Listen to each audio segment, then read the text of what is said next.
Good evening বন্ধুরা। আজকে আমি আমার হাজব্যান্ডের এক অবাঙালি বন্ধুর বাড়িতে বেড়াতে গিয়েছিলাম। ওনারা 1 বছর যাবৎ একটা অ্যাপার্টমেন্ট কিনেছে, তো অনেক দিন ধরে রিকোয়েস্ট করাতে আজকে আমি আর আমার হাজব্যান্ড রীতিমতো বিকাল বিকাল বেরিয়ে পড়লাম তাদের ফ্ল্যাটটি দেখার উদ্দেশ্যে। তো রীতিমতো পৌঁছেও গেলাম। ওনারা হাজব্যান্ড ওয়াইফ খুব খুশি আমাদের দেখে, খুব সুন্দরভাবে আমাদের আপ্যায়ন করলো, আমাদের ঘরে বসতে দিল সোফার মধ্যে। তারপর আমাদের কিছু স্ন্যাক্স, কোল্ড ড্রিঙ্কস খাওয়ালো। তারপর ওনারা দুইজনে মিলে ওনাদের পুরো অ্যাপার্টমেন্টটা ঘুরে ঘুরে দেখাতে লাগলো।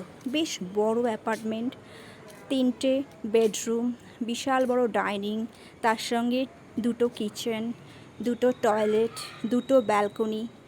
আর তো ইন্টেরিয়ার দিয়ে অসাধারণ সাজিয়েছে ভেতরটা, সত্যি অবর্ণনীয় ডিজাইন।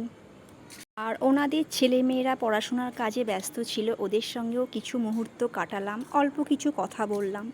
তারপরে আমরা ওখানে দীর্ঘক্ষণ বসে বসে গল্প করছিলাম।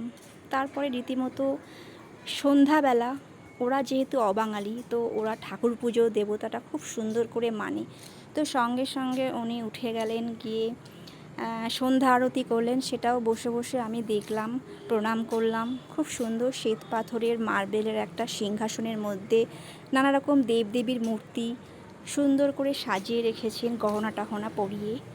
তারপরে আমাকে আবার রীতিমতো চা করে দিলেন ভদ্রমহিলা হিন্দিতে কথা বলছিলেন, মাঝে মাঝে একটু একটু বাংলা বলছিলেন। আমাদের মতো অত পরিষ্কার বাংলা বলতে পারেন না, কিন্তু উনি ওনার ব্যবহার দিয়ে আমাদের সব কিছু বুঝিয়ে দিচ্ছিলেন। ওনারা খুব খুশি হয়েছেন এবং আবারও আসতে বললেন। এইভাবেই আমাদের সন্ধেটা কেটে গেল।